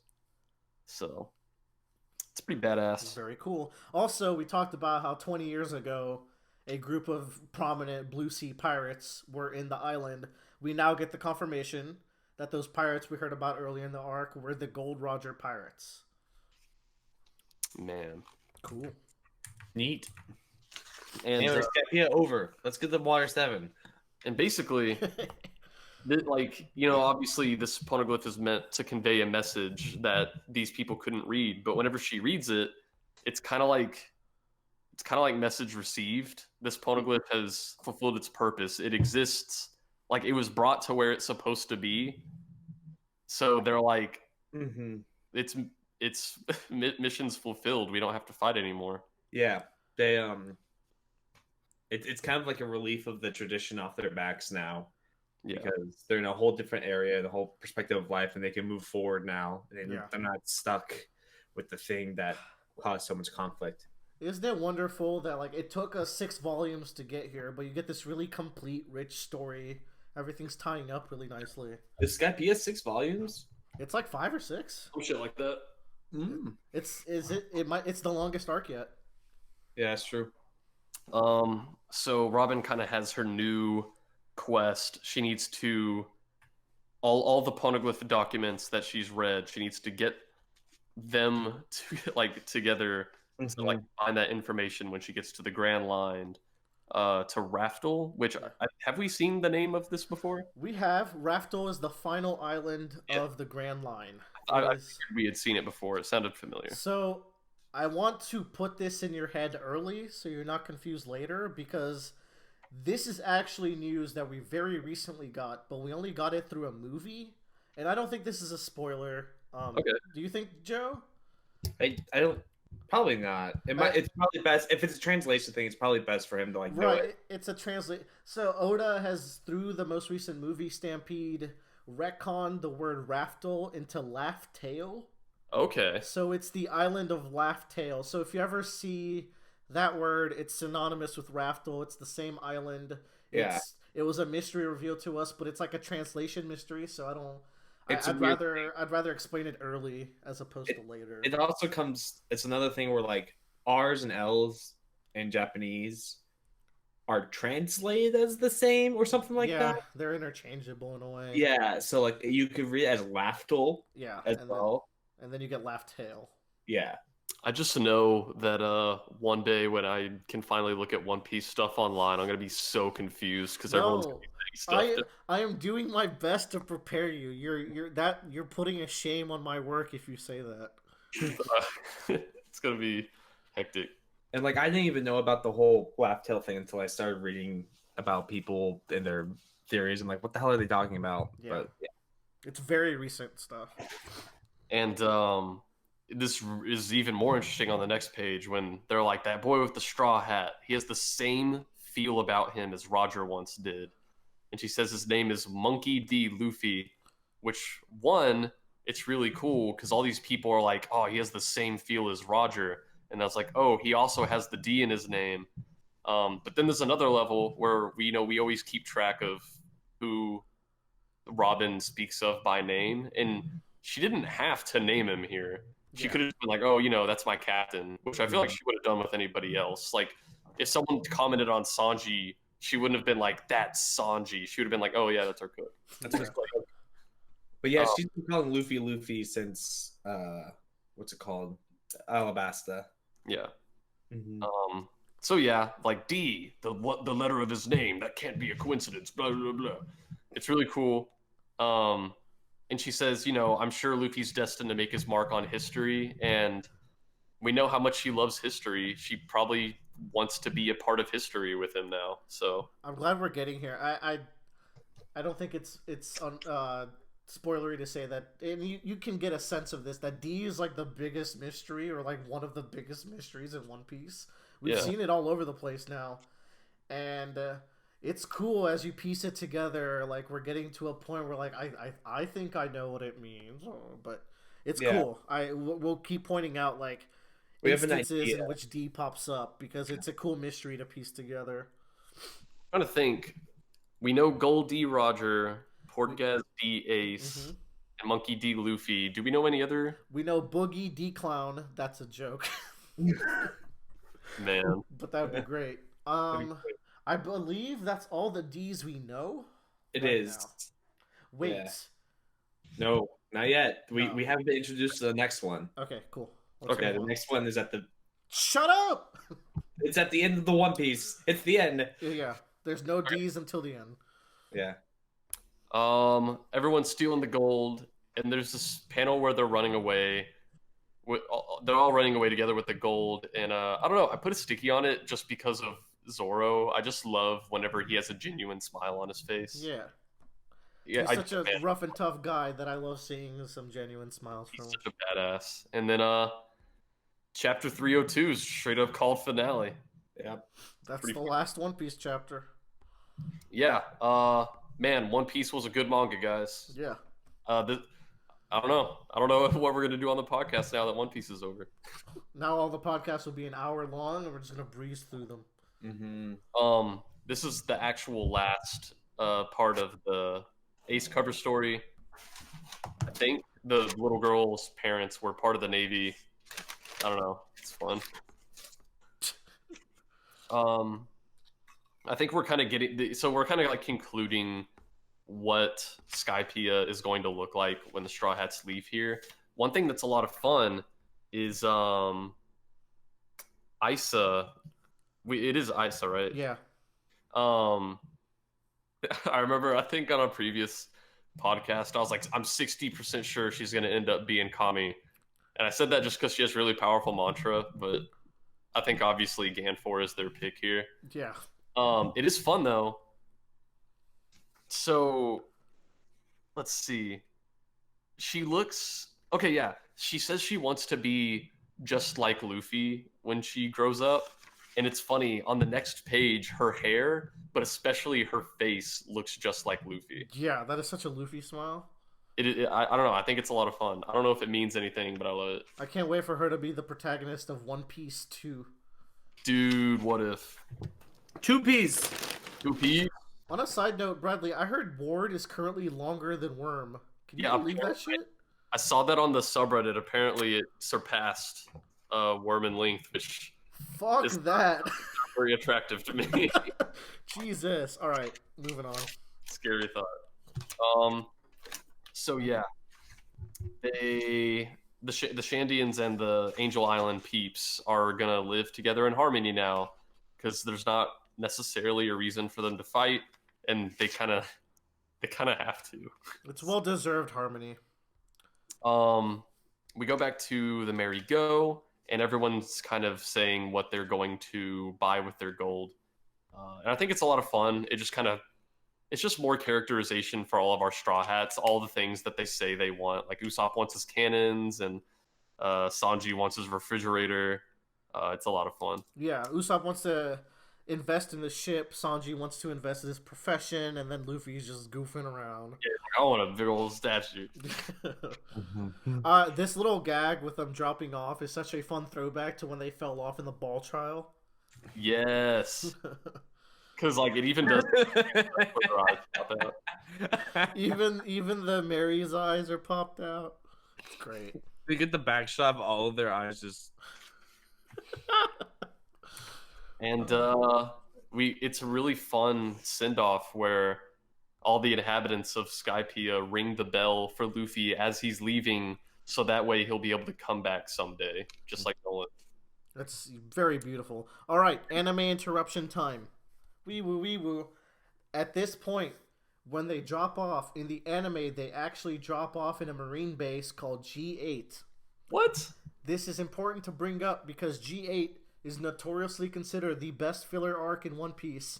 Whoa. It is so good that people like it as much as normal arcs. Damn. So I just wanted to bring that up. That this is the point where the G8 arc takes place. If you ever want to go, What happens? it's just a fun time where they're goofing around and sneaking around a base. I actually haven't watched G8, but I've only ever heard really good things about it. All right. Well, shit. Yeah. And we close off chapter 302 finale, and I put a sticky note here. I brought this up in our Discord whenever I had kind of started the flashback back in volume 31. So some of the natives of Shandora, far before their land had ever even been thrust into the sky, some of their natives had angel wings. And I don't know why. I also don't remember why. I was like skimming back through the volume, and I don't know what's going on here. Joe, do you remember? No. What the fuck? I really want people Is One in the Piece bad? Oh no! I want people in the comments to throw stuff out here, because like there were kids on Shandora back when Noland was there, and like there would be like Shandian kids with angel wings, and what did Calgara's daughter did not have the angel wings, right? No. I don't know. I was like, what the? No, yeah, I think she does. Hold on. Why do Shandorians have wings? Shandians have wings. Yeah, Kalgara's daughter has angel wings, and I don't know why. Maybe we'll find out in chapter 1000 of One Piece. God, I can't wait. Yeah, I don't know if someone in the comments wants to weigh in here. I'm like, why the fuck? Are they I'll wings? do some research while you talk about the next chapter and see if I can find anything. I almost said Pirate 303. Chapter 303, the wealthy pirate gang. Fuck. I have the answer. It's so good, but I can't tell you it yet. Okay. So at least there's an answer. Of course there's an answer. It's fucking Oda. Ugh, I'm glad. I was getting scared. Well, This next chapter gets into some real shit really fast, y'all. We see Mont Blanc Cricket, his life's goal is kind of completed now. So him and his monkey brothers get to choose a new adventure. We go back to town. interlude chapters. Dude, Bellamy is getting fucked up by none other than Doflamingo. Don Quixote do Flamingo. Holy fuck, dude. This is the first time we've seen him, yeah? No, or did No, we got the Shichibukai meeting, right? Yeah. And he's even asking about like a sky island here. It's like, does he want? Oh, you know what's funny here? There's like a shot here where you're like down towards the ground and Doflamingo's sitting up on a barrel and he has hairy legs, and it's funny. I think in a question corner a few volumes ago, someone was like, "How come you never like draw hair on people in One Piece? Like they don't have any armpit hair or anything like that." And Oda's like, "I'll try to draw more hair on people."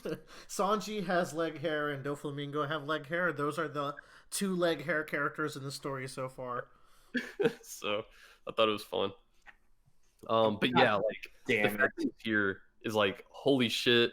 And then it's like he's looking for the Sky Island, or he talks about it at least. So it's like, is he looking for the island, or is he looking for the Straw Hats? Like, what are we doing here? But We'll never know. we don't really get the time to find out. We're gonna go back to the Straw Hats, but that's just Oda doing like some really fun teasing.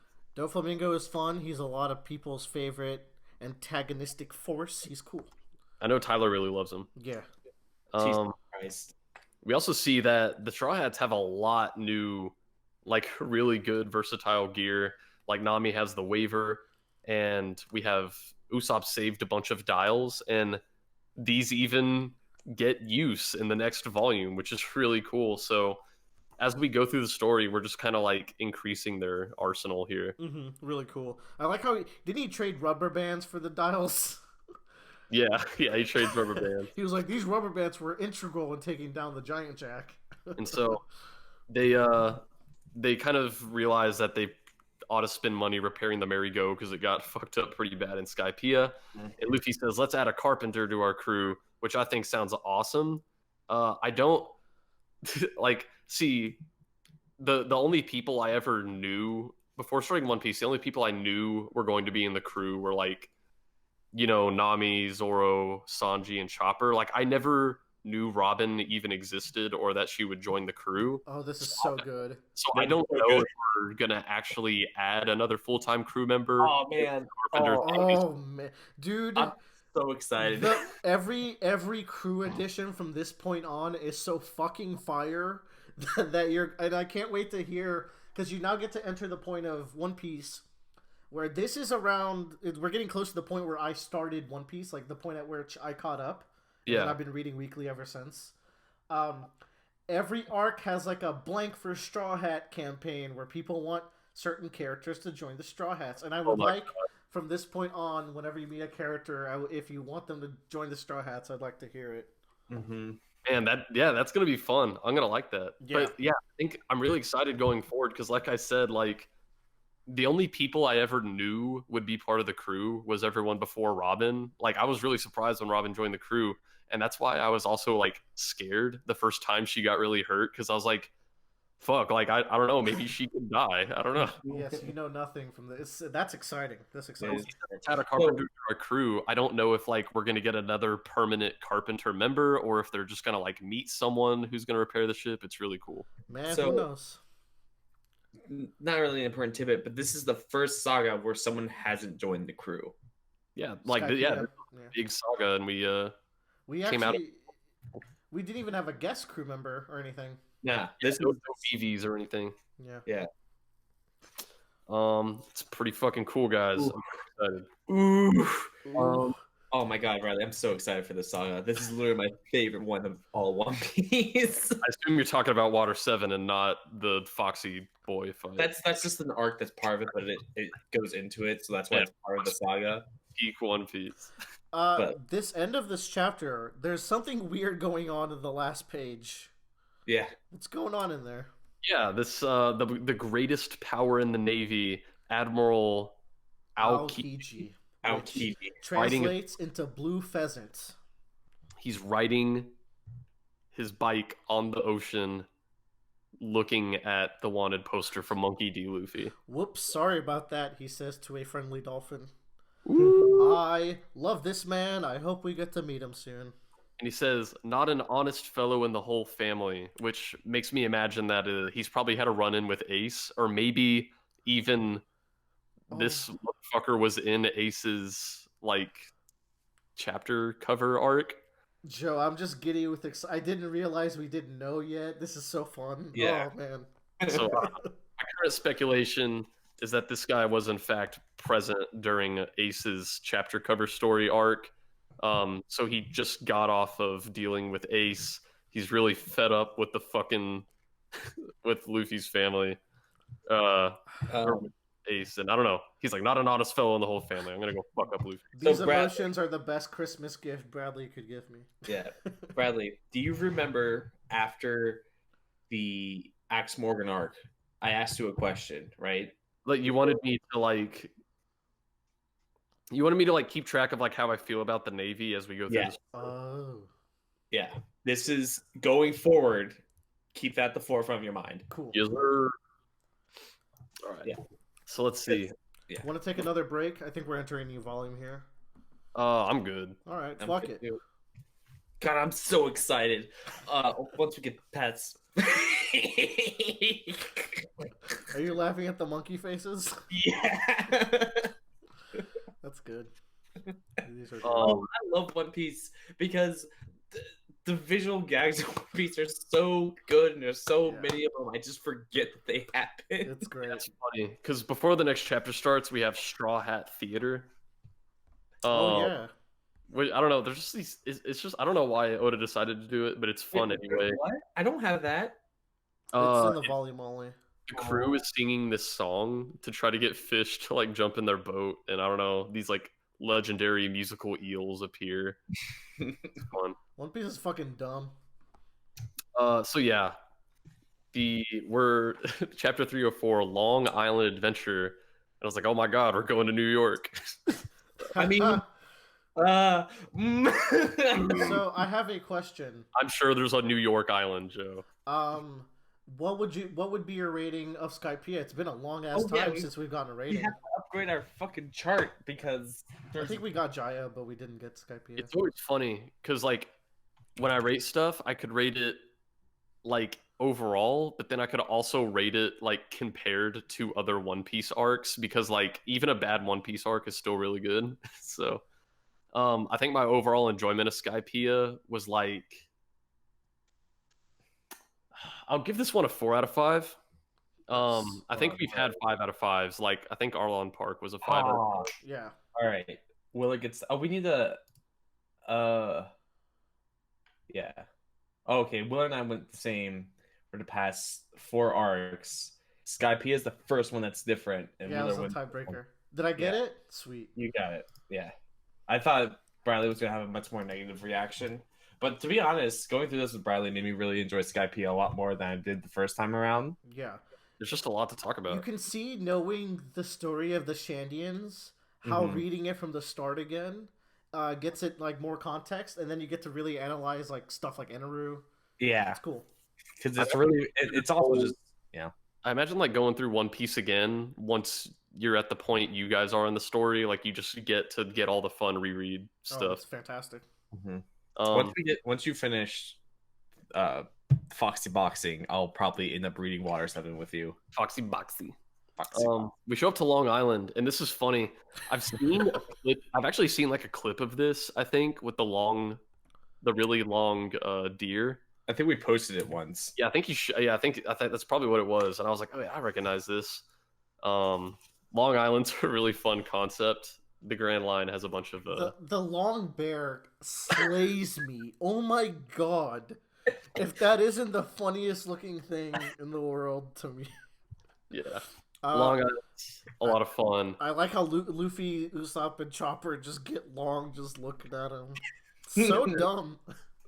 The last 2 pages of this chapter, it's just like, oh my god, what's happening? They hit the bamboo, old guy falls down, giant pirate ship shows up, and they're like, fuck, what's going on here? So chapter 305. Okay, no, this is the actual last part of the Ace cover story. And it's just like, we know this isn't like Nazi swastika that It just kind of has on him, but I just fucking love the image of Ace standing there cracking his knuckles with a giant swastika and skull behind him. Like I said, their crew symbol gets replaced with a T behind the skull. So I'm surprised these edited volumes don't have that. And this one doesn't even have the translator note that they always put next to it. Yeah, they don't have the translator note that says, this is not Hitler. They're just like, fuck it. You can think whatever you want. That image was fucking hilarious. Oda turned in this chapter with a Heil Hitler and walked away. Jesus. Yeah. We open up the next chapter, and Tanjit, the nomad, is kind of telling him that this whole thing was fucking hilarious, where he was on stilts for 10 years. I can't believe we just went through such a complex story about context and the senselessness of war, and then you get this as the follow-up. I can see why Joe was taken aback, to say the least. Yeah, it's fucking funny. No, it is funny. It's hilarious. It's just like, what's happening now? That's Cat. And like another interesting thing, I put a sticky on it, is like, you know, they're like, you were up on the stilts for 10 years, and he's like, yeah. And while the bamboo continued to grow, it just got harder and harder to get down. So then it grows more, and it gets harder to get down. And I'm like, this is One Piece, so I don't know if this is a gag or introducing a theme for the arc, or if it's both. Oh my, I don't even know, man. It's like, it could be both. It's a lot of fun. So we kind of learn about the geography of Long Island, how it's actually a ring of islands, and you can walk between them, but only when it's low tide once every like year or so. It's just a really cool idea for the island.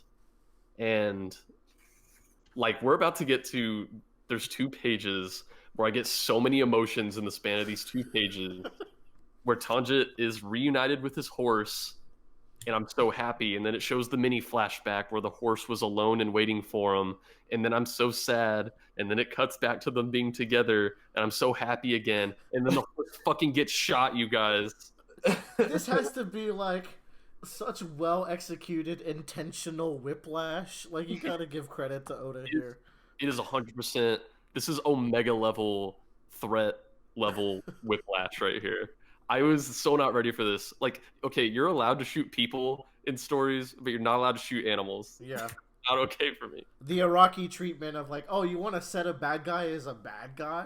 Make him kill an animal. Yep.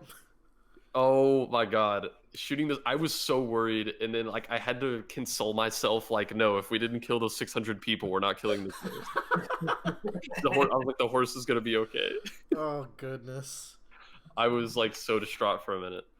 And then we meet Foxy the Silver Fox, who is just a skeezy.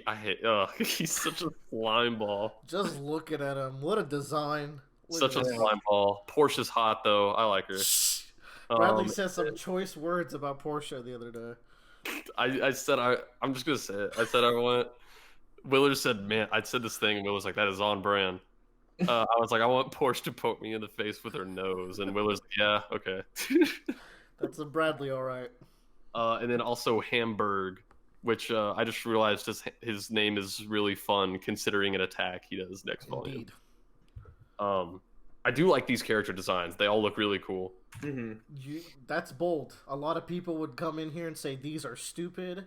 One Piece sucks. How can y'all read this? Like, Foxy is one of those characters that just gets those vitriol reactions out of people. Like, it is, like, they do look stupid, but, like, They're so the thing about- lively too, though. Like, because Yeah. there's so much going on Yeah. with their designs. they're easily identifiable. Yeah. Like the crazy thing about One Piece to me is at this point he's probably drawn like hundreds of characters, maybe more if you count background characters, and everyone, including the background characters, is like very distinct from one another. Unless they're a woman who is young. Well, yeah, you know. But like, hey, at least Portia dresses very differently. that was amazing to me back in Alabasta. Like there would be people in the background, just people who live in the city, and like from chapter to chapter, you could pick them apart because they like consistently look the same. It's Totally. kind of amazing. Yeah, So Oda, maybe Oda not so bad. maybe. And basically, he challenges Luffy to a Davy back fight duel, and we're gonna find out what that means in the next chapter or the next volume. Everyone buy Dragon Ball Full Color Saiyan arc.